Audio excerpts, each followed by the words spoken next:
Hello friends, मैं जय आपका विशेष ज्ञान में स्वागत है फ्रेंड्स आज की इस वीडियो में मैं आपको टैली में बताऊंगा कि आप अगर गुड्स के साथ सर्विस को भी डील करते हैं, यानी अपने रिसिपेंट को गुड्स के साथ सर्विस भी देते हैं, तो उस केस में आप उसकी एंट्री कैसे कर सकते हैं टैली में। उस केस में आप इनवॉइस कैसे बना सकते हैं गुड्स और सर्विस को लेकर। तो देखिए फ्रेंड्स, यहाँ पर जो मैं सर्विसेज लूंगा वो सर्विसेज है ट्रांसपोर्ट चार्जेस, फ्लाइट या कोरियर चार्जेस, जो आप अपने रिसिपेंट से एज ए सप्लायर चार्ज करते हैं।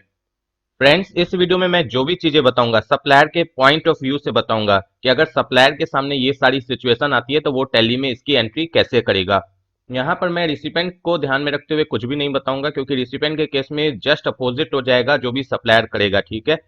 अब यहाँ पर मैं एक बात और क्लियर कर दूं, जैसे कि इस टॉपिक के ऊपर ऑलरेडी मेरी प्रीवियस वीडियो है जो कि बहुत ही छोटी है, जिसमें मैंने बता रखा है कि अगर आप गुड्स के साथ एज ए सप्लायर अपने रिसिपेंट को सर्विस भी देते हैं जैसे फ्राइट वगैरह की, तो आप उसकी एंट्री कैसे करेंगे। तो उसमें मैंने सिर्फ आपको बताया था कि लेजर कैसे बनेगा और साथ में एंट्री कैसे होगी। आज की इस वीडियो में मैं आपको सारी चीजें डिटेल में बताऊंगा और हर एक एक पॉइंट को कवर करूंगा।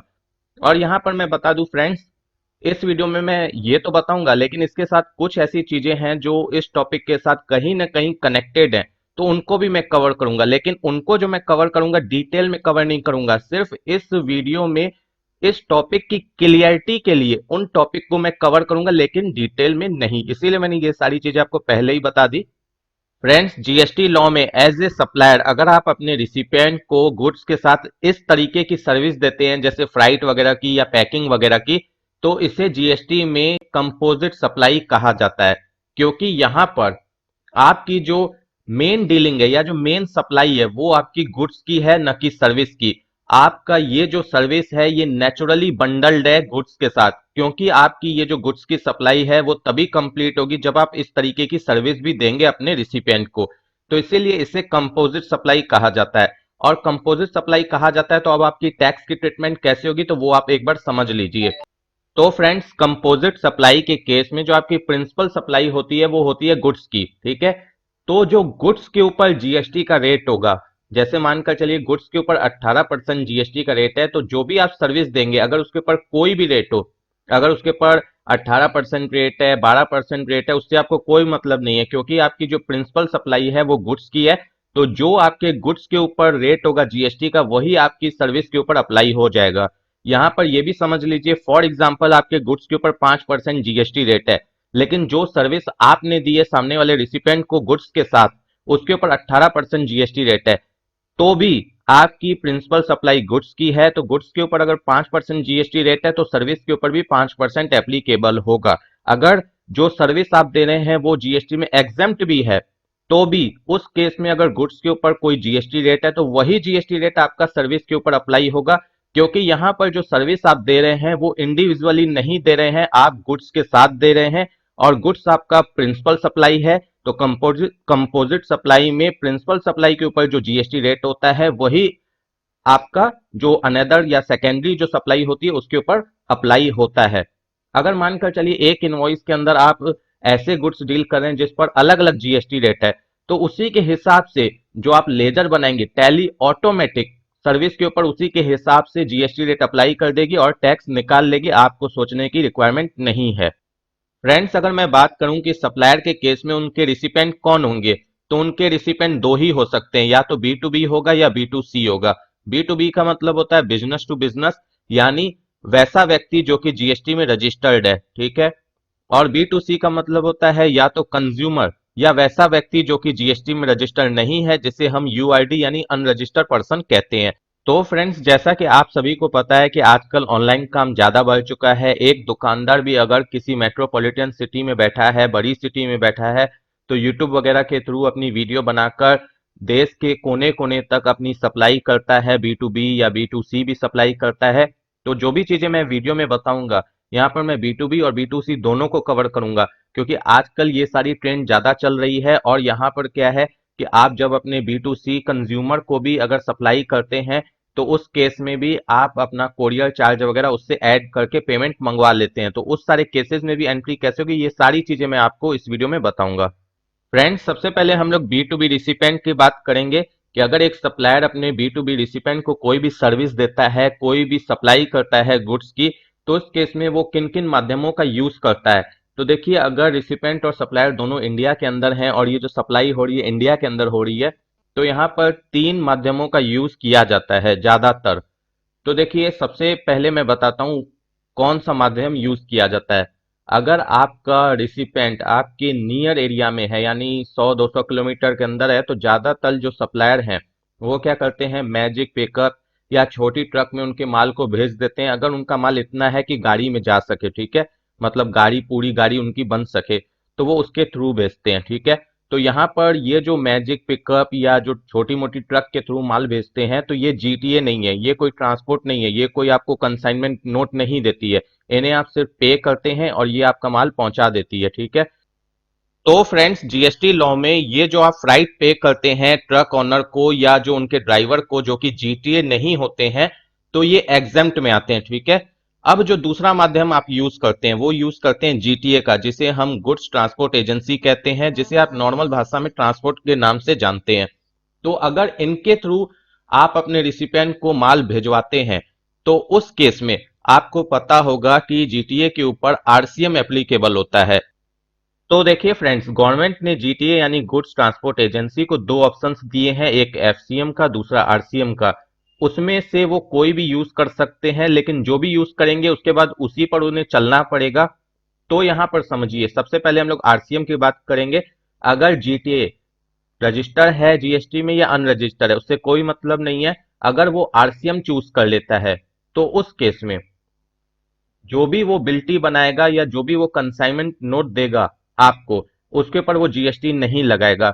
और जिसने उससे सर्विस ली है वो आरसीएम के अकॉर्डिंग 5% गवर्नमेंट को टैक्स जमा करेगा और फिर उसको क्लेम कर लेगा, यानी उसकी आईटीसी क्लेम कर लेगा। जो उसने जमा किया टैक्स, उसकी आईटीसी क्लेम कर लेगा। और ये जो जमा किया जाता है ये कैश लेजर से जमा किया जाता है, क्रेडिट लेजर से नहीं। तो यहां पर बात समझिएगा। अब ये जो आरसीएम है ये किसके ऊपर एप्लीकेबल होगा, सप्लायर के ऊपर होगा कि रिसिपेंट के ऊपर होगा। तो देखिए, जिसने जीटीए को पेमेंट की है, अगर सप्लायर ने पेमेंट की है तो सप्लायर आरसीएम भरेगा, अगर रिसिपेंट ने पेमेंट की है तो रिसिपेंट आरसीएम भरेगा। जिसने भी पे किया है जीटीए को वो आरसीएम भरेगा और उसके बाद उसकी आईटीसी क्लेम कर लेगा। और इस केस में ये जो 5% है, इसकी आईटीसी जो भरेगा, अगर सप्लायर ने भरी है तो सप्लायर क्लेम करेगा, रिसिपेंट ने भरी है तो रिसिपेंट क्लेम करेगा। और इस केस में जीटीए को कोई भी आईटीसी नहीं मिलती है, जो भी उसकी इनपुट होती है उसके ऊपर कोई उसे आईटीसी नहीं मिलती है, ठीक है। अब अगर मैं एफसीएम की बात करूं, तो ऐसा बहुत कम ही ट्रांसपोर्ट करते हैं, बहुत बड़े बड़े ट्रांसपोर्ट जो होते हैं वही कर पाते हैं, बाकी कोई और करता नहीं है। तो इस केस में क्या है कि 12% जीएसटी है, 12% जीएसटी है। तो अगर ट्रांसपोर्ट कंसाइनमेंट नोट पर आपको 12% जीएसटी लगा कर देता है, तो उस केस में आरसीएम एप्लीकेबल नहीं होता है। और जिसने उसे पे किया है, अगर सप्लायर ने पे किया है तो सप्लायर आईटीसी क्लेम करेगा, अगर रिसिपेंट ने ट्रांसपोर्ट को पे किया है तो रिसिपेंट आईटीसी उसकी क्लेम करेगा। और यहां पर जीटीए भी आईटीसी क्लेम कर सकता है अपने इनपुट की इस केस में। तो फ्रेंड्स, आरसीएम का फुल फॉर्म होता है रिवर्स चार्ज मैकेनिज्म और एफसीएम का फुल फॉर्म होता है फॉरवर्ड चार्ज मैकेनिज्म। आरसीएम वही पे करता है जो सर्विस रिसीव करता है या जो पेमेंट करता है अपने सप्लायर को, और ऐसे कुछ ही गुड्स या सर्विसेज हैं जिसे गवर्नमेंट ने नोटिफाइड किया है कि इसके ऊपर आरसीएम एप्लीकेबल होगी। बाकी सारे केसेस में एफसीएम एप्लीकेबल होता है, यानी एफसीएम का मतलब जो कि मैंने आपको बता दिया कि फॉरवर्ड चार्ज मैकेनिज्म। यहां पर जो सप्लायर है जो अपने रिसिपेंट को गुड्स या सर्विस देता है, तो इस केस में सप्लायर ही अपने इनवॉइस के ऊपर टैक्स चार्ज करता है और गवर्नमेंट को पे करता है, ठीक है। अब आपको समझ में आ गया होगा कि आरसीएम और एफसीएम क्या होता है।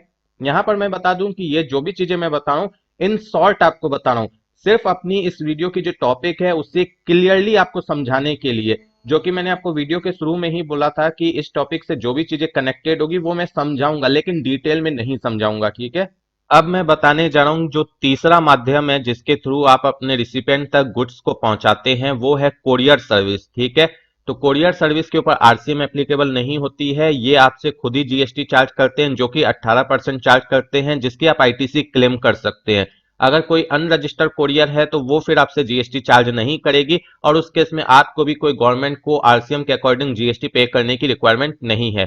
और मैं बता दूं कि कुछ ऐसे कोरियर सर्विस वाले हैं जो कि आपको लगेंगे ट्रांसपोर्ट है, लेकिन वो कार्गो सर्विस में रजिस्टर होते हैं तो वो आपसे 18% जीएसटी ही चार्ज करेंगे अपनी बिल्टी वगैरह के ऊपर। जैसे कि टीसीआई एक्सप्रेस वगैरह जो हैं वो आपको कार्गो सर्विस में रजिस्टर है, ठीक है। तो फ्रेंड्स आई थिंक कि मैंने आपको क्लियरिटी दे दी है इस टॉपिक को लेकर, जो भी चीजें मुझे बतानी थी। अब मैं आपको टैली में बताऊंगा कि इस केस को लेते हुए आप टैली में एंट्रीज कैसे पास करेंगे।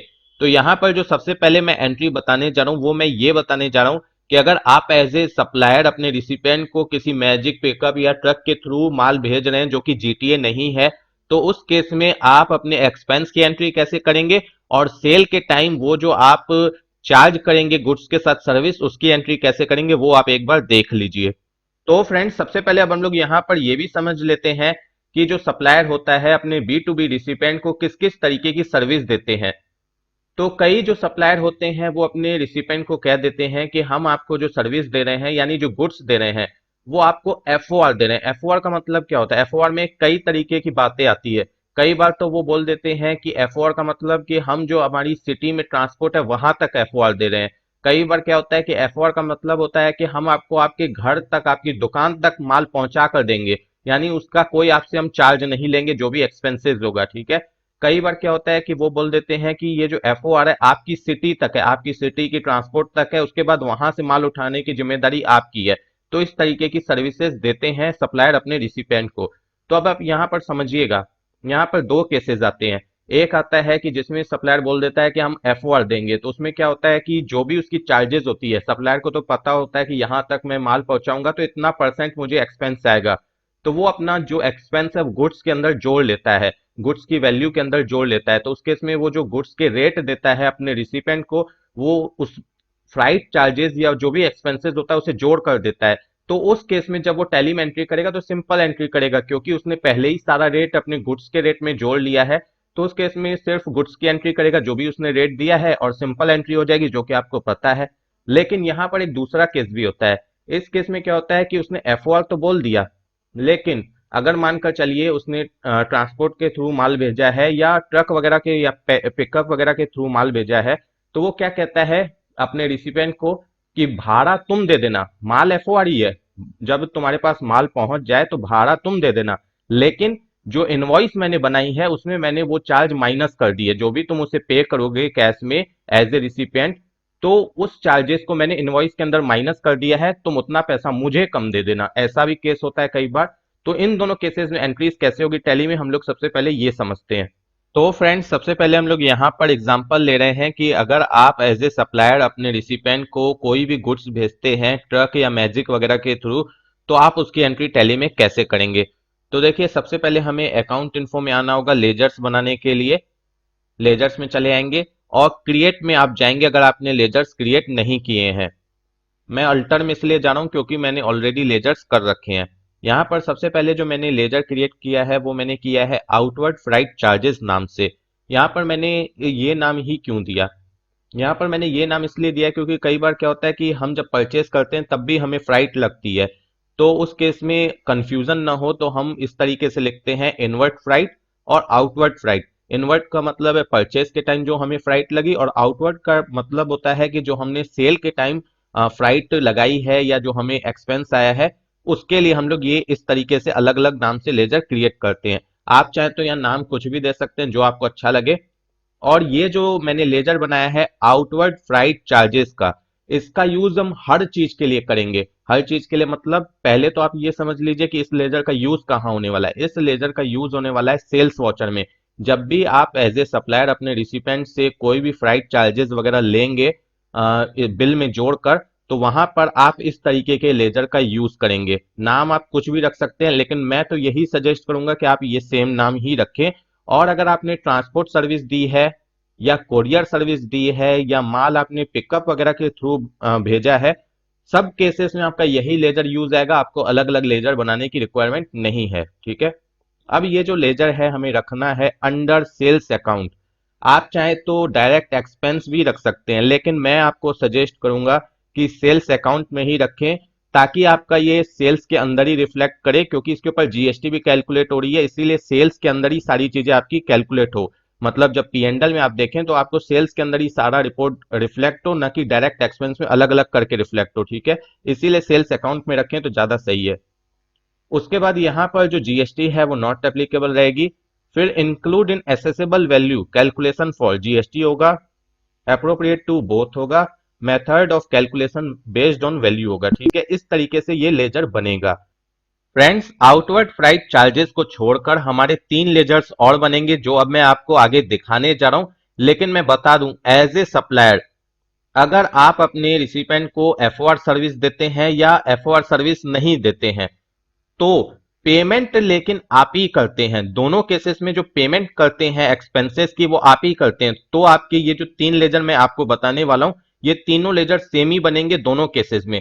अगर मानकर चलिए आपने एफओआर सर्विस दी है अपने रिसिपेंट को और जो पेमेंट की है एक्सपेंसेस की वो आपने की है और फिर बाद में आपने इनवॉइस में भी उसे नहीं जोड़ा है क्योंकि आपने उसे गुड्स के अंदर ऑलरेडी जोड़ रखा है, तो उस केस में भी आपका यही लेजर बनने वाला है जो अब मैं आपको आगे बताने वाला हूं।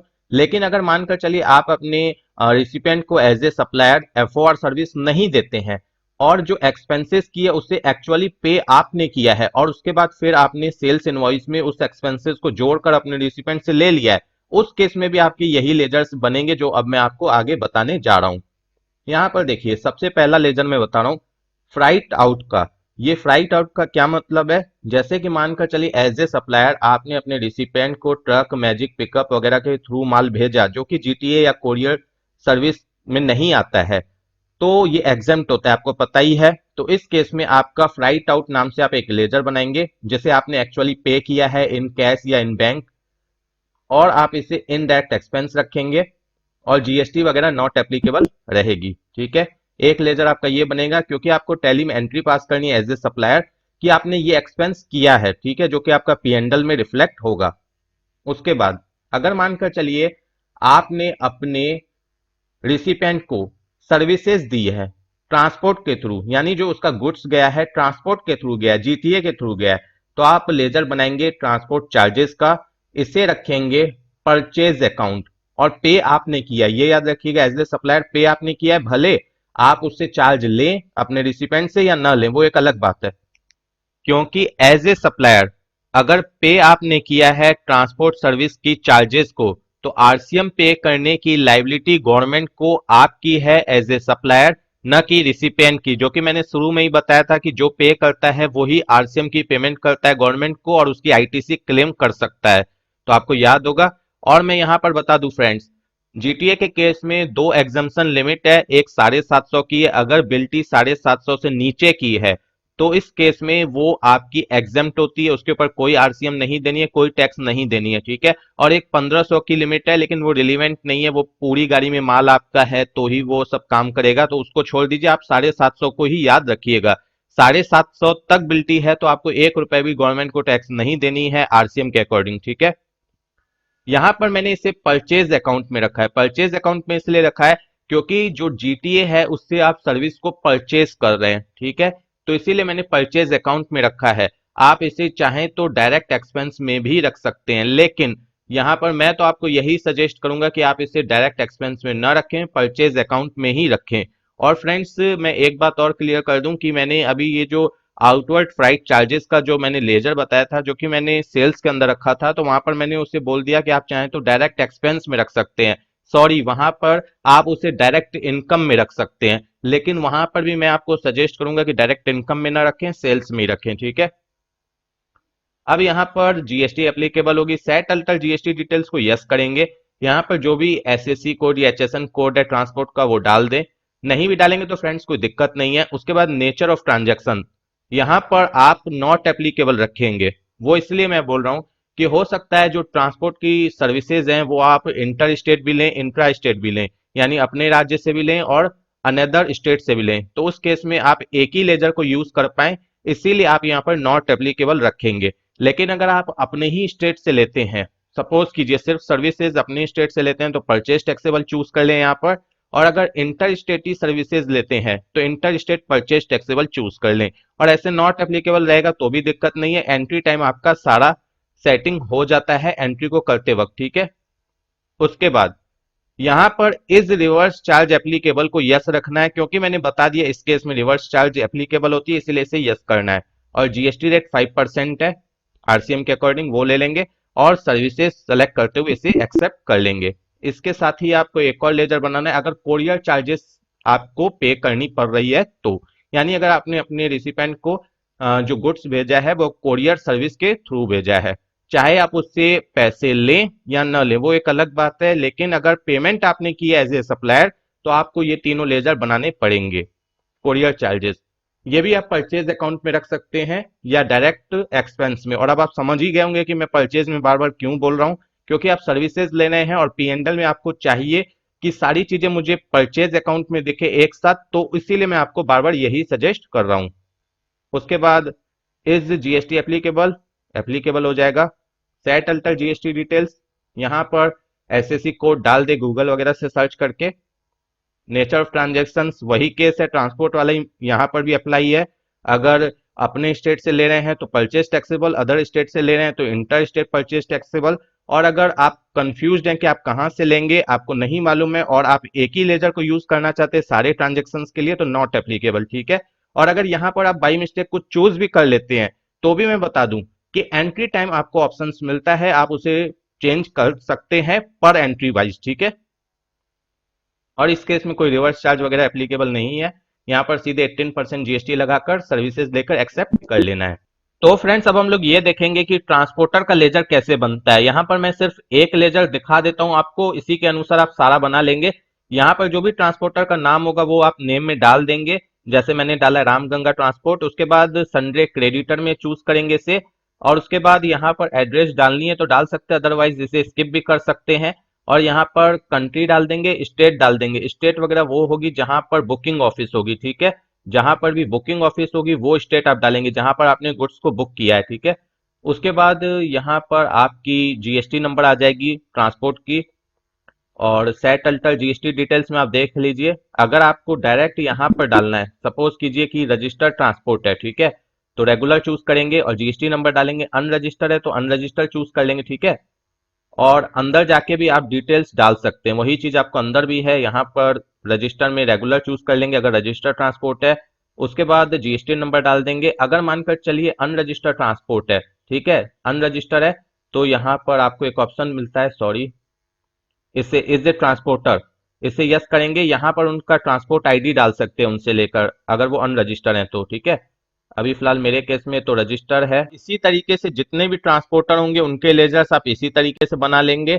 और इसी तरीके से जितने भी कोरियर सर्विस देने वाले आपके हैं उनके भी लेजर्स ऐसे ही बनेंगे। नाम उनका आ जाएगा, जीएसटी नंबर आ जाएगा, अनरजिस्टर के केस में यूआईडी चूज कर लेंगे और वो सनडे क्रेडिटर में ही आएंगे, ठीक है। इसी तरीके से बनेंगे। तो मैं डिटेल में ज्यादा नहीं बता रहा हूं, अब मैं आ जाता हूं एंट्री के पास कि एंट्रीज आपको कैसे करनी है। तो सबसे पहली एंट्री मैं ले रहा हूं जिसमें कि एज ए सप्लायर आपने अपने रिसिपेंट को जो माल भेजा है वो किसी ट्रक या मैजिक पिकअप के थ्रू भेजा है जो कि जीटीए नहीं है, तो उस केस में आप सेल्स में उसे कैसे अपने रिसिपेंट से चार्ज करेंगे अगर आप एफओआर सर्विस नहीं दे रहे हैं तो। और आप उसकी एंट्री कैसे करेंगे एक्सपेंस की। तो देखिए फ्रेंड्स, मैंने एंट्रीज कर ली है, मैं आपको दिखा देता हूं। सबसे पहले मैं परचेज की एंट्री दिखाता हूं, क्योंकि सबसे पहले हम परचेज करेंगे तभी सेल करेंगे। तो यहाँ पर मैंने रहीम हार्डवेयर से परचेज किया है जो कि मेरा अनरजिस्टर्ड डीलर है, ये मेरा रजिस्टर नहीं है। तो इस केस में मुझे कोई ये जीएसटी लगाकर नहीं देगा, तो सिर्फ मुझे इसकी एंट्री करनी है जो भी मैंने इससे परचेज किया है, ठीक है। तो आप देख सकते हैं यहाँ पर मैंने 100 पीस पाइप परचेज किए हैं 100 रुपए के रेट से, जिसकी टोटल वैल्यू 10,000 हो गई है। और यहाँ पर कोई जीएसटी वगैरह मैंने चार्ज नहीं किया क्योंकि मेरा ये यूआईडी डीलर है, ठीक है, जिससे मैं परचेज कर रहा हूं। अब मैं सेल कर रहा हूं, लेकिन सेल से पहले मैंने एक्सपेंस किया है, ठीक है। मैं जो माल भेज रहा हूं अपनी रिसिपेंट को जो कि मेरा बी टू बी है, उसे जो माल भेज रहा हूं मैं किसी मैजिक पिकअप वगैरह के थ्रू भेज रहा हूं और एज ए सप्लायर मैंने ड्राइवर को पे कर दिया, ठीक है। तो यहाँ पर ये जो फ्राइट आउट का लेजर मैंने बनाया था जो कि इनडायरेक्ट एक्सपेंस में था जिसमें जीएसटी नॉट एप्लीकेबल थी, उसे मैं डेबिट करूंगा। और यहाँ पर जो भी अमाउंट मैं पे कर रहा हूँ जिस भी डेट को, उस डेट को पेमेंट वॉचर में आकर उसे डेबिट कर दूंगा फ्राइट आउट से। और उसके बाद जिस भी मोड में कर रहा हूँ कैश या बैंक, उसे क्रेडिट कर दूंगा। सिंपल एंट्री है। अब आ जाइए, जब मैं सेल कर रहा हूं अपने बी टू बी रिसिपेंट को, तो सेल्स वॉचर में आऊंगा और यहां पर जो भी पार्टी का नाम है वो ले लूंगा, ठीक है। सेल्स लेजर में सेल्स ले लूंगा और यहाँ पर आइटम ले लूंगा, क्वांटिटी वगैरह लेकर, रेट वगैरह लेकर इस तरीके से सेलेक्ट कर लूंगा। और नीचे आउटवर्ड फ्राइट चार्जेस को मैं यहाँ पर ऐड कर दूंगा। आउटवर्ड फ्राइट चार्जेस का जो मैंने लेजर बनाया था जो कि मेरा सेल्स अकाउंट के अंदर था, इसे मैं यहाँ पर ऐड कर दूंगा 2,000 रुपए, क्योंकि 2,000 मैंने पे किया, 2,000 मैंने ऐड कर दिए। अब मैं यहाँ पर एक बात और बता देता हूँ। देखिए फ्रेंड्स, ये आगे के लिए, वीडियो के आगे टॉपिक के लिए, लेकिन फिर भी मैं आपको बता देता हूँ कहीं मैं मिस ना कर जाऊं। जैसे मानकर चलिए आप कोरियर वगैरह के थ्रू अपने किसी रिसिपेंट को माल भेज रहे हैं और बिल बनाते वक्त आपको आइडिया नहीं है कि कोरियर चार्जेस कितनी आने वाली है। कई लोग तो कोरियर चार्जेस का जो रिसीट है वो पहले मंगवा लेते हैं, उसके बाद बिल बनाते हैं, लेकिन कई लोग को ये आइडिया नहीं होता है कि कितना आएगा। तो आप एक अंदाज से, क्योंकि अगर आप रोज काम करते हैं तो आपको एक अंदाज तो होगा कि कितना एक्सपेंस आएगा केजी के हिसाब से, तो वो आप एक डाल देंगे। अगर मानकर चलिए 10, 20, 50 रुपए ज्यादा या कम, उससे कोई मतलब नहीं है। अगर आपने 5,000 पे किया और आपने यहाँ पर 5100 चार्ज कर लिया तो उससे कोई मतलब नहीं है, क्योंकि फिर तो वो जो आपने चार्ज किया उसके ऊपर जो जीएसटी कलेक्ट किया वो तो आप गवर्नमेंट को पे करेंगे ही, तो उससे कोई मतलब नहीं है। कम चार्ज किया तो वो आपका एक्सपेंस हो जाएगा जो आपने एक्स्ट्रा मतलब पे कर दिया है कुरियर वाले को, तो उसके लिए सोचना नहीं है। यहाँ पर 2,000 और उसके बाद आउटपुट सीजीएसटी और एसजीएसटी एप्लीकेबल हो गई, क्योंकि ये मेरा इंट्रा स्टेट ट्रांजेक्शन, इसीलिए सीजीएसटी और एसजीएसटी एप्लीकेबल हुई है। इंटर स्टेट होता, अदर स्टेट का केस होता तो आईजीएसटी लग जाती। यहाँ पर अगर आप अल्ट के साथ ए प्रेस करेंगे या बटन बार पर टैक्स एनालिसिस पर क्लिक करेंगे और डिटेल करेंगे तो यहाँ पर देख सकते हैं मेरे टोटल 12,000 के ऊपर 9% के हिसाब से, यानी टोटल 18% के हिसाब से हमारी जीएसटी आई है। तो देख सकते हैं फ्रेंड्स, ये जो मैंने बनाया था आउटवर्ड फ्राइट चार्जेस का लेजर, ये मेरा मतलब इसके अंदर जो फ्राइट है वो तो मेरी एग्जेम्प्ट है। अगर मैंने किसी ट्रक वगैरह के थ्रू भेजा है किसी को माल तो वो एग्जेम्प्ट में आता है, लेकिन यहाँ पर ये कंपोजिट सप्लाई है। तो जो प्रिंसिपल सप्लाई है वो मेरी गुड्स की है, उसके ऊपर मेरा 18% जीएसटी, इसीलिए मेरा ये जो फ्राइट है इसके ऊपर 18% जीएसटी ही चल रहा है। अगर मानकर चलिए यहाँ पर मैं ट्रांसपोर्ट का भी जो अब आगे केस लूंगा, अगर मैंने ट्रांसपोर्ट के थ्रू माल भेजा होगा या कोरियर चार्जेस के थ्रू माल भेजा होगा तो लेजर तो मैं यही लूंगा आउटवर्ड फ्राइट चार्जेस का, अपने रिसिपेंट से पैसे लेने के लिए और सेल्स वाउचर में एंट्री करने के लिए। तो उस केस में जो मेरा गुड्स के ऊपर जीएसटी रेट होगा वही अप्लाई हो जाएगा आउटवर्ड फ्राइट चार्जेस के ऊपर, ठीक है, क्योंकि ये कंपोजिट सप्लाई है। फ्रेंड्स, यहाँ पर आप देख सकते हैं जैसे कि ये आउटवर्ड फ्राइट चार्जेस वगैरह है, ये आपको यहाँ पर सेल्स अकाउंट के अंदर ही दिख रही है। भले आप जब डिटेल करेंगे तो आपको अलग अलग ऐसे रिफ्लेक्ट होगी, लेकिन आपको दिख कहाँ रही है, सेल्स अकाउंट के अंदर दिख रही है, ठीक है। और इसके बाद क्लोजिंग स्टॉक दिख रहा है, परचेज दिख रहा है और ग्रॉस प्रॉफिट आपको 7,000 की हुई है। और यहाँ पर नीचे आपको पीएनएल में, वो तो ऊपर का जहां तक ग्रॉस प्रॉफिट है वहां तक तो ट्रेडिंग अकाउंट होता है हमारा, नीचे हमारा पीएनएल होता है, प्रॉफिट एंड लॉस अकाउंट। यहाँ पर इनडायरेक्ट एक्सपेंस में आपको फ्राइट आउट दिख रहा है डेबिट साइड 2,000 रुपए से, जिसके कारण आपकी नेट प्रॉफिट हो रही है 5,000, यानी 7,000 में से 2,000 लेस करने के बाद 5,000 रुपए नेट प्रॉफिट बच रही है। तो इस तरीके से आपका इसका रिपोर्टिंग का इफेक्ट जाएगा। और मैं यहाँ पर फ्रेंड्स बता दूं कि इस तरीके से अगर आप अपने जो रिसिपेंट है उसे अगर आप सर्विस देते हैं, खास करके जिस पर कि आपका जीएसटी एप्लीकेबल नहीं होता है, जिस भी सर्विस के ऊपर जीएसटी एप्लीकेबल नहीं होती है या कम जीएसटी एप्लीकेबल होती है, और अगर आप इस तरीके से अपने रिसिपेंट से चार्ज करते हैं बिल में लगाकर, तो उस केस में आपके रिसिपेंट को थोड़ा महंगा पड़ता है। ये याद रखिएगा, थोड़ा महंगा पड़ता है। जैसे सपोज कीजिए, अगर मानकर चलिए मैं यहां से 2,000 रुपए हटा दूं फॉर एग्जाम्पल, अब मैं सेकंड केस ले रहा हूं इसलिए मैं आपको बता रहा हूं, क्योंकि कई लोग इस तरीके से भी करते हैं अपने रिसिपेंट के ऊपर ज्यादा चार्जेस ना लगे उसके कारण। अब यहाँ देखिए, अभी आपकी इनवॉइस की वैल्यू क्या है, 11,800 रुपए, और अगर 2,000 रुपए आपका रिसिपेंट पे करे ड्राइवर को तो टोटल उसे कितना पड़ा। तो फ्रेंड्स, आपका जो रिसिपेंट है उसे टोटल पे करना होगा 13,800 रुपए। 11,800 रुपए तो वो आपको देगा क्योंकि आपकी इनवॉइस की वैल्यू विथ टैक्स 11,800 है। इसके बाद 2,000 रुपए वो देगा आपके ड्राइवर को जिसने माल उसे वहां पहुंचाया है। टोटल उसका एक्सपेंस है 13,800, यानी टोटल परचेजिंग कॉस्ट उसकी 13,800 रुपए है। जबकि अगर मैं जो वो पहली वाली सिचुएशन लूं जिसमें कि आप एक्सपेंस कर रहे थे एज ए सप्लायर और आप इनवॉइस में चार्ज कर रहे थे वो जो सर्विस आपने दी है और उसके ऊपर जीएसटी चार्ज कर रहे थे, तो उससे आपकी इनवॉइस की वैल्यू हो जा रही थी 14,160 रुपए। अगर आपको यकीन नहीं है तो आप वीडियो थोड़ा पीछे करके देखिए, आपको रिफ्लेक्ट होगा टोटल 14,160 रुपए। तो यहां पर आपको 360 रुपए का डिफरेंस आ रहा है। यानी अगर आप इस तरीके से करते हैं कि अगर आप एक सप्लायर हैं और किसी रिसिपेंट को माल भेज रहे हैं ट्रक मैजिक या पिकअप के थ्रू, और आप कह देते हैं कि देखो भाई, अगर मैं ये जो चार्जेस हैं तुमसे अगर इनवॉइस में लूंगा तो तुम्हारे ऊपर जीएसटी का बर्डन पड़ जाएगा उस चार्जेस के ऊपर, यानी तुमको एक्स्ट्रा पे करना पड़ेगा। तो एक काम करो, हमारी तो सर्विस एफओआर की है नहीं, हम तो कोई तुमको एफओआर सर्विस नहीं दे रहे हैं। तो एक काम करो, जो भी सर्विस है या जो भी एक्सपेंसेस है वो तुम पे कर देना, मैं नहीं पे करूंगा। उससे क्या होगा कि मुझे वो इनवॉइस में दिखाना नहीं होगा, क्योंकि मैंने पे किया ही नहीं है, तो मैं तुमसे चार्ज करूंगा ही क्यों। और तुम वहां पर पे करोगे तो वहां पर जीएसटी का बर्डन बच जाएगा तुम्हारे ऊपर। नहीं तो अगर मैं अपने एग्जांपल को लूं तो रिसिपेंट के ऊपर 360 रुपए का एक्स्ट्रा बर्डन आ रहा था जीएसटी का। सप्लायर को तो कोई दिक्कत नहीं है, सप्लायर तो रिसिपेंट से टैक्स लेगा और गवर्नमेंट को जमा करेगा, सप्लायर के हाथ से कुछ नहीं गया, रिसिपेंट को प्रॉब्लम हो जाती। तो इस केस में कई रिसिपेंट और कई सप्लायर इस तरीके से प्लानिंग करते हैं जहां पर एफओआर का केस नहीं होता है, और माल आपका पिकअप मैजिक के थ्रू आता है या ट्रांसपोर्ट के थ्रू भी आता है, तो वो लोग टू पे बिल्टी बनाते हैं, पेड बिल्टी नहीं बनाते। वहां पर रिसिपेंट को कह देते हैं कि तुम पे कर देना जो भी एक्सपेंस है, मैं सिंपली जो गुड्स का इनवॉइस है वो बनाकर दे दूंगा। उससे क्या है कि तुम्हारे ऊपर बर्डन नहीं पड़ेगा।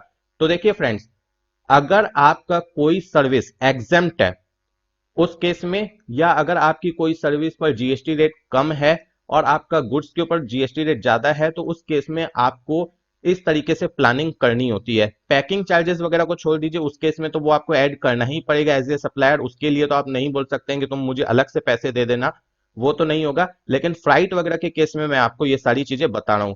और रही बात जहां तक ट्रांसपोर्ट की, तो वहां पर भी आप समझिए, ट्रांसपोर्ट के केस में 5% आरसीएम में आपको देना पड़ता है, ठीक है। अगर आप 5% आरसीएम में दे देते हैं, for example as a supplier आपने गवर्नमेंट को पे कर दिया, क्योंकि आपने ट्रांसपोर्ट को पेमेंट की है, तो आपने 5% आरसीएम के हिसाब से गवर्नमेंट को पे कर दिया। और जब आप यहां पर वो चार्जेस अपने मतलब रिसिपेंट से लेंगे इनवॉइस में लगाकर एज ए सप्लायर, तो वहां पर अगर गुड्स के ऊपर 18% जीएसटी है, तो आपका जो फ्लाइट चार्जेस है उसके ऊपर भी 18% जीएसटी हो जाएगी। तो उससे क्या, फिर उसे महंगा पड़ेगा आपके रिसिपेंट को।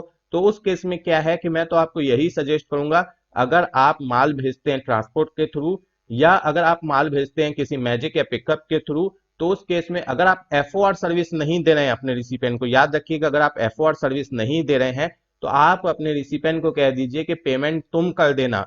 तो उस केस में क्या है, उसके ऊपर टैक्स की बर्डन नहीं आएगी। हाँ, सिर्फ एक केस है ट्रांसपोर्ट के केस में, कई रिसिपेंट बचना चाहते हैं आरसीएम से, आरसीएम के कॉम्प्लायंसेस से बचना चाहते हैं, तो वो सप्लायर को कह देते हैं कि भैया आप ही ट्रांसपोर्ट को पेमेंट कर दो, आरसीएम की पेमेंट आप ही कर देना, हमें इतने लंबे चौड़े चक्कर में नहीं फंसना है। तो उस केस में फ्रेंड्स आपके रिसिपेंट को थोड़ा महंगा पड़ेगा, लेकिन वो आरसीएम के कॉम्प्लायंसेस से बच जाएगा। और मैं ये बता दूं कि एज ए सप्लायर, अगर मानकर चलिए आप पे नहीं करते हैं कोई भी एक्सपेंस, आपका रिसिपेंट करता है, आप अगर इस तरीके की प्लानिंग करते हैं कि आपके रिसिपेंट को महंगा ना पड़े, तो इस केस में जो भी एक्सपेंसेस है उसकी एंट्री आप नहीं करेंगे एज ए सप्लायर, आपका रिसिपेंट करेगा, ठीक है। अब मैं यहां पर सेकंड एग्जांपल ले रहा हूं। सेकंड एग्जांपल में क्या है कि आप अपने रिसिपेंट को जो भी सर्विसेज देते हैं वो एफओआर देते हैं। तो देखिए यहां पर दूसरे तरीके का एफओआर, एक एफओआर तो मैंने आपको बताया था कि आप अपना जो भी आइटम है उसके रेट में ही उसके चार्जेस को ऐड करके चल रहे हैं, तो वो मैं बात नहीं कर रहा हूं अभी, वो तो सिंपल है, उसके केस में कुछ बताने जैसा है नहीं। लेकिन मैं सेकंड एग्जांपल ले रहा हूं, जिसमें क्या है कि अगर मानकर चलिए एज ए सप्लायर आप अपने रिसिपेंट को कोई माल भेज रहे हैं ट्रक मैजिक पिकअप के थ्रू, और वहां पर जो भी ड्राइवर की चार्जेस है वो आप कह देते हैं अपने रिसिपेंट को कि एक काम करना, जब माल पहुंच जाएगा पैसे तुम दे देना। तो देखिए फ्रेंड्स, इस केस में आपको टैली में एंट्री कैसे करनी है, यहाँ पर जो मैं अब आपको दिखाने जा रहा हूँ सारी चीजें सेम है जैसे कि मेरे पहले एग्जांपल में थी। सिर्फ यहाँ पर डिफरेंस क्या होगा कि अगर आप एक सप्लायर हैं और रिसिपेंट को कहते हैं कि ड्राइवर को जो एक्सपेंस है ट्रक का वो तुम दे देना, और मैं इनवॉइस में वो चार्जेस घटा कर भेज रहा हूँ, तो उससे क्या है कि आपको कैसे एंट्री करनी है वो आप देखिए, सारी चीजें सेम है। यहाँ पर जो फ्राइट आउट का आपने लेजर बनाया है, यानी जो मैंने बनाया है इनडायरेक्ट एक्सपेंस के अंदर, तो सपोज कीजिए कि ट्रक ड्राइवर को 1000 रुपए दे रहा है आपका रिसिपेंट, आपने क्या किया, टैक्स के बाद, टैक्स का जो लेजर है उसे सेलेक्ट करने के बाद फ्राइट आउट या फ्राइट का जो भी आप लेजर बनाएंगे इनडायरेक्ट एक्सपेंस के अंदर उसे यहाँ पर लेंगे, और माइनस में जो पैसे वो आपका मतलब रिसिपेंट देगा ड्राइवर को वो आप यहाँ पर घटा देंगे। अब क्या हुआ, आपका रिसिपेंट आपको देगा 10,800 रुपए और 1,000 ड्राइवर को देगा, तो उसके केस में उसे 11,800 ही पड़ा, जो आपकी इनवॉइस की वैल्यू है वही पड़ी। तो इस तरीके से भी लोग करते हैं। और इस केस में जीएसटी कि जब आप रिटर्न फाइल करेंगे एज ए सप्लायर तो आप कैसे फाइल करेंगे, वहां पर आप टैक्सेबल वैल्यू 10,000 ही दिखाएंगे, जीएसटी आप 900 रुपए ही दिखाएंगे, सीजीएसटी और एसजीएसटी, और इनवॉइस की टोटल वैल्यू 11,800 ही दिखाएंगे, ना कि 10,800, ठीक है। ये तो सिर्फ आपने अपने रिसिपेंट को इसलिए ऐसे करके दिया है ताकि वो आपको कम पे करे। यानी आपकी इनवॉइस वैल्यू 10,800 होगी तो वो आपको 10,800 ही पे करेगा। अगर आप ऐसा नहीं करेंगे, मानकर चलिए आप इनवॉइस में ऐसा नहीं करते हैं, आप 11,800 की ही इनवॉइस रखते हैं, तो आप उस केस में क्रेडिट नोट दे सकते हैं। और फ्राइट आउट के केस में आपको क्रेडिट नोट में आपको जीएसटी नहीं लगेगी, क्योंकि आपका ये एग्जेम्प्ट होता है अगर ट्रक वगैरह के थ्रू माल भेजा है तो। लेकिन अगर वही आपने ट्रांसपोर्ट वगैरह के थ्रू भेजा है तो उस केस में इस तरीके से ना करें तो ही अच्छा है। मान लीजिए अगर आप ट्रांसपोर्ट वगैरह के थ्रू माल भेजते हैं और आप एफओआर सर्विस देते हैं, तो उस केस में मैं तो आपको यही सजेस्ट करूंगा कि आप रेट के अंदर ही वो सारी चीजें जोड़कर चलें और वहां पर पेमेंट आप खुद ही कर दें ट्रांसपोर्ट को एज ए सप्लायर या कोरियर चार्जेस को एज ए सप्लायर। वहां पर ऐसा ना करें, नहीं तो फिर क्या है कि अगर आप इस तरीके से माइनस करेंगे तो वो एक तो गलत भी हो जाएगा, और दूसरा क्या है कि क्रेडिट नोट देंगे तो वहां पर फिर आपको टैक्स चार्ज करनी पड़ेगी, क्योंकि उन सब के ऊपर जीएसटी है। फ्रेंड्स, अब मैं सेकंड एग्जांपल ले रहा हूं जिसमें जो आप गुड्स भेज रहे हैं एज ए सप्लायर अपने रिसिपिएंट को, वो ट्रांसपोर्ट यानी जीटीए के थ्रू भेज रहे हैं।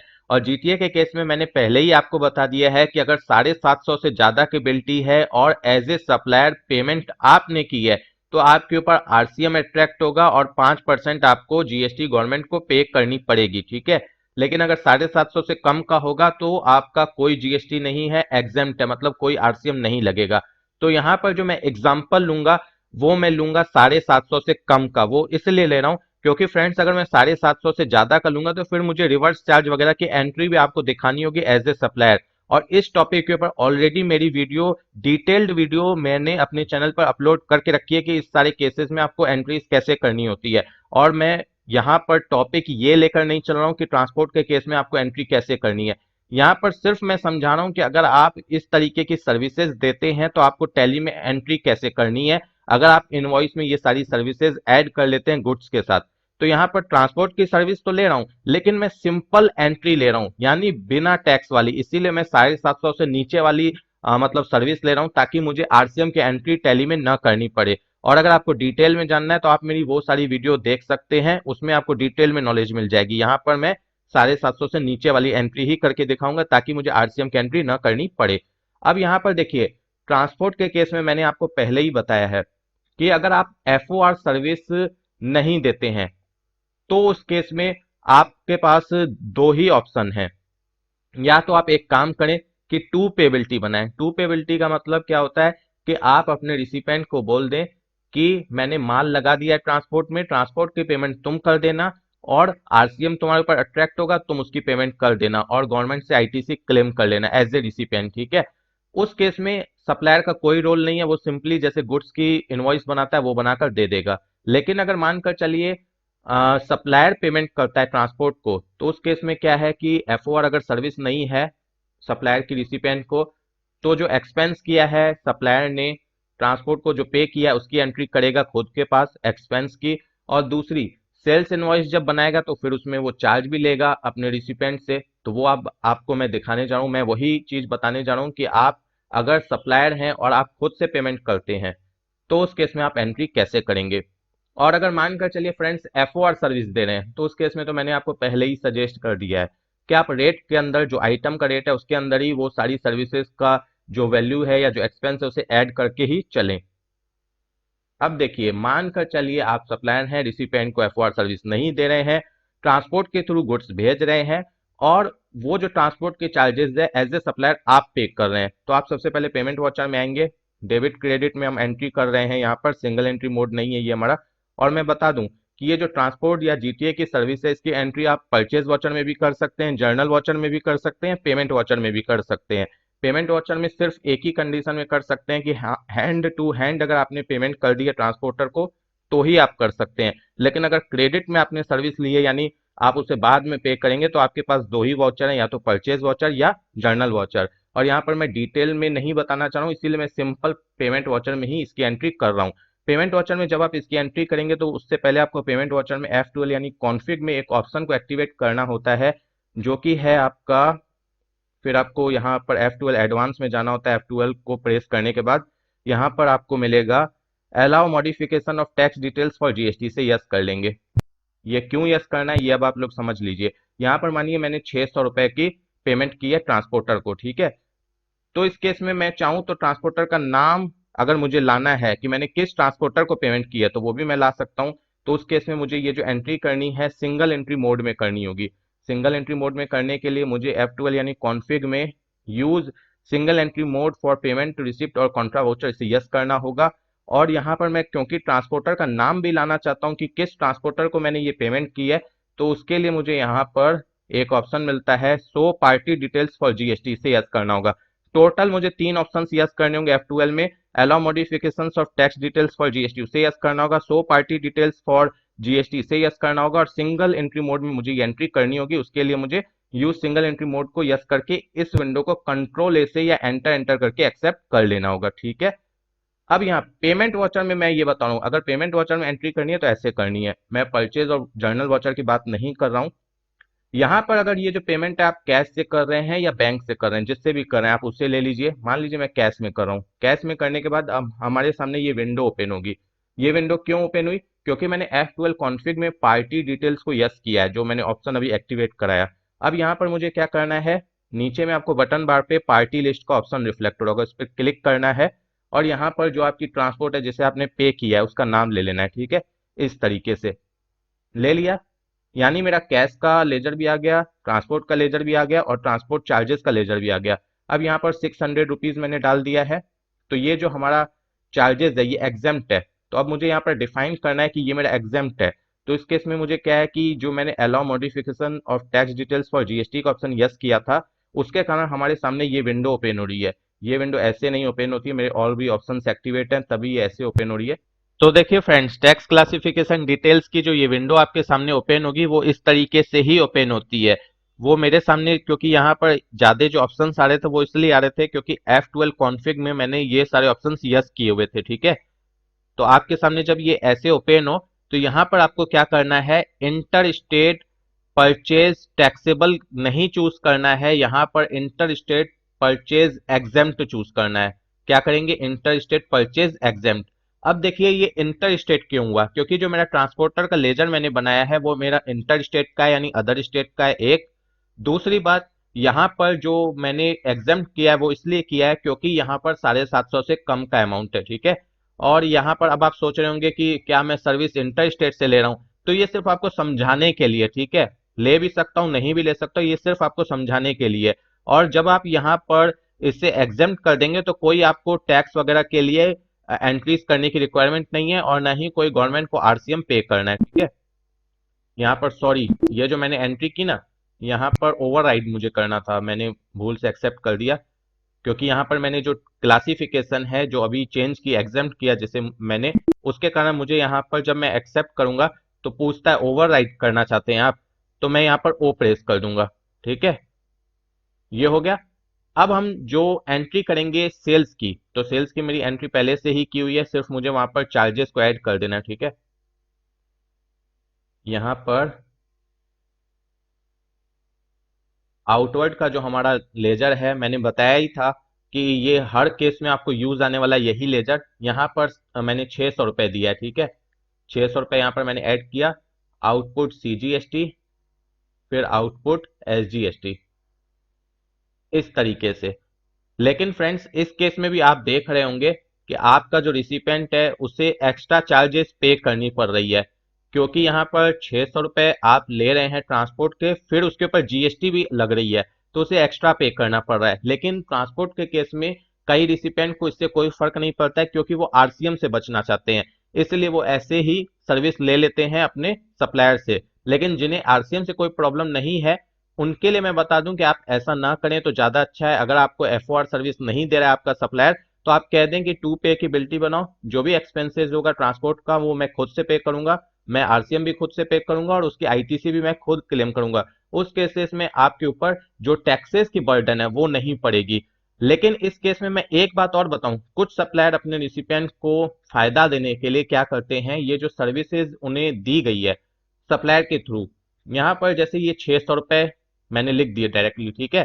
अब यहाँ पर वो क्या करेंगे, विदाउट जीएसटी अमाउंट डाल देंगे, ताकि उसका जो इनवॉइस का वैल्यू है टोटल, आपका जो 600 रुपए एक्चुअल खर्च किया आपने एज ए सप्लायर, वही उसको ऐड हो पाए इनवॉइस में। मतलब समझ रहे हैं आप, यहाँ पर जैसे मैंने डायरेक्ट 600 रुपए ऐड कर दिए, यहाँ पर मैं विदाउट जीएसटी का अमाउंट डाल दूं और उसके बाद जो जीएसटी लगेगी, जो भी मेरी जीएसटी का रेट एप्लीकेबल है मेरे प्रिंसिपल सप्लाई के ऊपर यानी गुड्स के ऊपर, वो जो लगेगी टोटल, उसके बाद भी अगर देखा जाए तो मेरा 600 ही रुपया आए, जो भी मेरी सर्विस है। तो बहुत से लोग ऐसा भी करते हैं, बहुत सप्लायर जो जीएसटी का बर्डन है वो खुद के ऊपर ले लेते हैं, तो इस तरीके से भी आप कर सकते हैं। अब रही बात कोरियर चार्जेस की, तो वो भी मैं आपको एक बार दिखा देता हूँ। उसकी भी एंट्री सिंपल है, जैसे अभी मैंने ट्रांसपोर्ट चार्जेस की एंट्री की वैसे ही उसकी भी एंट्री होनी है। मैं एक बार आपको दिखा देता हूँ फिर भी। अब अगर आपने कोरियर सर्विस पे की है तो उस केस में एंट्री क्या होगी वो भी एक बार आप देख लीजिए। यहाँ पर भी एंट्री मैं पेमेंट वॉचर में कर रहा हूँ। मैं इसकी भी एंट्री चाहूँ तो परचेज वॉचर, जर्नल वॉचर या पेमेंट वॉचर, तीनों में से किसी में भी कर सकता हूँ, लेकिन मैं पेमेंट वॉचर में इसलिए कर रहा हूँ ताकि मैं जल्दी इस वीडियो को कंप्लीट कर सकूं, क्योंकि मेरा ये टॉपिक नहीं है इस वीडियो में कि मैं आपको कोरियर सर्विस के बारे में बताऊं। और यहाँ पर मैं पेमेंट वॉचर में इसलिए भी कर रहा हूँ क्योंकि मैं हैंड टू हैंड पेमेंट कर रहा हूँ। कोरियर चार्जेस या ट्रांसपोर्ट चार्जेस या जो भी चार्जेस है, अगर आप हैंड टू हैंड पेमेंट कर रहे हैं तो उस केस में आप पेमेंट वॉचर में उसकी एंट्री कर सकते हैं। अब यहाँ पर देखिए, मानकर चलिए मैं कैश में पेमेंट कर रहा हूँ, तो कैश मैंने ले लिया। और यहाँ पर पार्टी डिटेल्स में अब मैं यहाँ पर जो मेरा कोरियर वाला है जिससे मैं पेमेंट कर रहा हूँ, अगर मैं उसका नाम चाहता हूँ कि आए, क्योंकि देखिए अगर फ्रेंड्स मैंने उससे कोई सर्विस ली है तो वो जीएसटी लगाएगा, कोरियर वाला 18% जीएसटी लगाएगा, मुझे उसकी आईटीसी क्लेम करनी है, तो उस केस में मुझे इसका नाम तो जरूरी है कि रिफ्लेक्ट हो मेरे रिपोर्ट में जीएसटीआर 2 में। तो इसीलिए मैं चाहता हूं कि यहाँ पर नाम आए, तो मैं ये वाला ही ऑप्शन यूज करूंगा पार्टी डिटेल्स का, और टीसीआई एक्सप्रेस को ले लूंगा। मैंने नाम चेंज कर दिया, रामगंगा की जगह इसे बना दिया है, सिर्फ नेम चेंज कर दिया है आपको समझाने के लिए। अब यहाँ पर जो मेरा कोरियर चार्जेस का मैंने जो लेजर बनाया था जिसमें मैंने 18% जीएसटी डाली थी, वो मैं ले लूंगा। और ये मेरा इंटर स्टेट परचेज टैक्सेबल है, यहाँ पर ऑटोमेटिक आ गया, क्योंकि ये जो मेरा कोरियर सर्विस जिससे मैं ले रहा हूँ, जिसका मैंने टीसीआई एक्सप्रेस का लेजर बनाया, ये मेरा इंटर स्टेट का मैंने बनाया। मैं बिहार में हूँ, ये दिल्ली में है। एक एग्जाम्पल के तौर पे सिर्फ आपको समझाने के लिए मैंने ऐसे बनाया, ठीक है। वो मैंने बनाया, तो उसके हिसाब से यहाँ पर जो टैक्स क्लासिफिकेशन डिटेल्स है ये ऑटोमेटिक ले लेता है, जो भी आपने लेजर बनाया है पार्टी का उसके हिसाब से यहाँ पर टैली खुद से पिक कर लेती है। इसने पिक कर लिया इंटर स्टेट परचेज टैक्सेबल, तो मुझे इसे चेंज नहीं करना है क्योंकि इसने सही पिक किया, ठीक है। जबकि मैंने कोरियर चार्जेस का जो लेजर बनाया था उसमें कोई भी डिफाइन नहीं किया था नेचर ऑफ ट्रांजेक्शन, वहां पर मैंने नॉट एप्लीकेबल रखा था, आपको याद होगा। उसके बाद फ्रेंड्स यहाँ पर आपको अमाउंट डाल देना है, टैक्सेबल अमाउंट, ठीक है। उसके बाद यहाँ पर आपको जो भी आपको टैक्स का हेड लगा है, जैसे आईजीएसटी, मेरे केस में ये इंटर स्टेट ट्रांजेक्शन है तो आईजीएसटी वो ले लेना है आपको, लेजर इनपुट आईजीएसटी का। उसके बाद यहाँ पर जो अमाउंट है टैक्स की वो खुद से डालनी है, ये ऑटोमेटिक कैलकुलेट नहीं करता है पेमेंट वॉचर। परचेज वॉचर में एंट्री करते हैं तो ऑटोमेटिक कैलकुलेट हो जाता। और यहाँ पर मैं बता दूं कि अगर इंट्रा स्टेट ट्रांजेक्शन है तो सीजीएसटी और एसजीएसटी एप्लीकेबल हो जाएगी। और अगर कोरियर की जो सर्विस आपको दे रहा है वो अनरजिस्टर्ड है तो उस केस में जो भी आपने पे किया वो डायरेक्ट आपको कोरियर चार्जेस का जो लेजर है उसके सामने लिख देना है, और कोई टैक्सेस के लेजर सेलेक्ट नहीं करने हैं। और इस केस में आपको पता ही है आरसीएम भी नहीं लगती है। अब इसके बाद जो सेल करेंगे, सेल के टाइम अगर आप अपने रिसिपेंट से चार्जेस ले रहे हैं जो भी आपने पे किया कोरियर चार्जेस के लिए, तो उसके बाद आपको यहाँ पर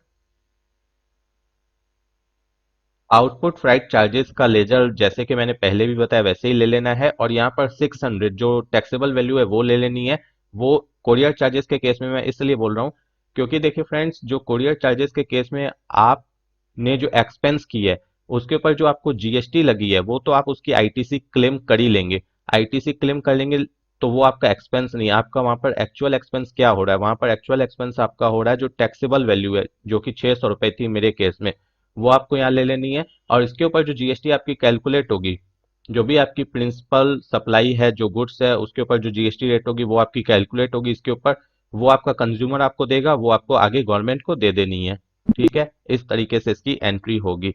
हाँ, अगर किसी अनरजिस्टर्ड कोरियर से आप सर्विस ले रहे हैं तो उस केस में मानकर चलिए 600 रुपए दे रहे हैं, तो वहां पर तो आप आईटीसी क्लेम नहीं कर सकते हैं, तो उस केस में जो 600 रुपए हैं आपको पूरे के पूरे ले लेने हैं अपने रिसिपेंट से। और उस केस में खाली थोड़ा आपके रिसिपेंट को महंगा पड़ जाएगा, वो महंगा इसलिए पड़ेगा क्योंकि अगर डायरेक्ट वो पे करता कोरियर चार्जेस तो उसे 600 में पड़ता, आपके केस में उसे जीएसटी अलग से लग रही है। अगर फ्रेंड्स आप बी टू सी को भी सप्लाई करते हैं एज ए सप्लायर, तो उस केस में भी आपका इसी तरीके से आपको एंट्रीज करनी होगी। अगर चाहें तो वहां पर आप एक ऑप्शन और ले सकते हैं कि जो भी आपकी एक्सपेंसेस हो रही है वो आप डायरेक्ट जो प्रोडक्ट है उसके रेट में ही जोड़कर चलें, तो आपको इस तरीके से जो सर्विसेज है वो अलग से इनवॉइस में दिखानी नहीं होंगी।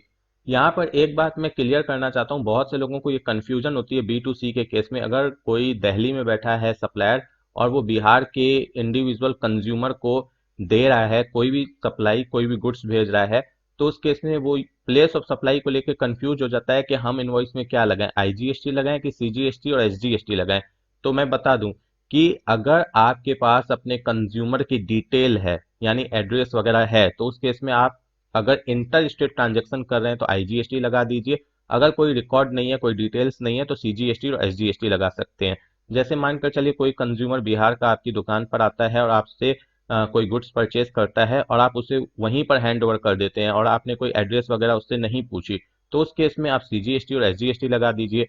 और अगर मानकर चलिए कंज्यूमर आपको बोलता है कि नहीं, मेरे स्टेट का ही बिल दीजिए, तो आप आईजीएसटी लगा सकते हैं। या इसके अलावा अगर मानकर चलिए आप कोरियर या ट्रांसपोर्ट के थ्रू अपने उस कंज्यूमर के पास गुड्स को भेज रहे हैं, तो जाहिर सी बात है आपके पास एड्रेस होगा तभी भेज रहे हैं, तो उस केस में आप आईजीएसटी लगाएंगे। तो फ्रेंड्स, आई थिंक कि मैंने जो भी प्रॉब्लम्स थी इन सारी टॉपिक को लेकर वो मैंने क्लियर कर दी इस वीडियो में। तो अगर आपको ये वीडियो पसंद आई तो प्लीज़ वीडियो को लाइक कीजिएगा। अगर आपने अभी तक मेरे चैनल को सब्सक्राइब नहीं किया तो प्लीज़ सब्सक्राइब कीजिएगा, और हो सके तो इसे अपने फ्रेंड्स के साथ जरूर शेयर कीजिएगा। Thank you friends for watching my video.